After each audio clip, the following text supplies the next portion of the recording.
یسایہ 52 باب۔ جاگ جاگ اے سیون، اپنی شوکت سے ملبس ہو۔ اے یروشلم مقدس شہر، اپنا خوشنما لباس پہن لے، کیونکہ آگے کو کوئی نامختون یا ناپاک تجھ میں کبھی داخل نہ ہوگا۔ اپنے اوپر سے گرد جھاڑ دے، اٹھ کر بیٹھ۔ اے یروشلم، اے اسیر دختر سیون، اپنی گردن کے بندھنوں کو کھول ڈال، کیونکہ خداوند یوں فرماتا ہے کہ تم مفت بیچے گئے اور تم بے زر ہی آزاد کیے جاؤ گے۔ خداوند خدا یوں فرماتا ہے کہ میرے لوگ ابتدا میں مصر کو گئے کہ وہاں مسافر ہو کر رہیں۔ اسوریوں نے بھی بے سبب ان پر ظلم کیا، بس خداوند یوں فرماتا ہے کہ اب میرا یہاں کیا کام، حالانکہ میرے لوگ مفت اسیری میں گئے۔ وہ جو ان پر مسلط ہیں للکارتے ہیں، خداوند فرماتا ہے، اور ہر روز متواتر میرے نام کی تکفیر کی جاتی ہے۔ یقیناً میرے لوگ میرا نام جانیں گے اور اس روز سمجھیں گے کہ کہنے والا میں ہی ہوں۔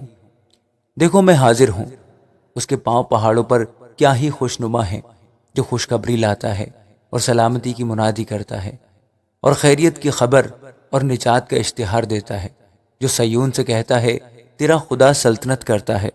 اپنے نگہبانوں کی آواز سن، وہ اپنی آواز بلند کرتے ہیں، وہ آواز ملا کر گاتے ہیں، کیونکہ جب خداوند سیون کو واپس آئے گا تو وہ اسے روبرو دیکھیں گے۔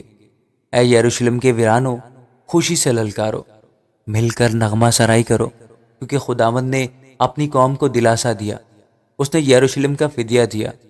خداوند نے اپنا پاک بازو تمام قوموں کی آنکھوں کے سامنے ننگا کیا ہے، اور زمین سراسر ہمارے خدا کی نجات کو دیکھے گی۔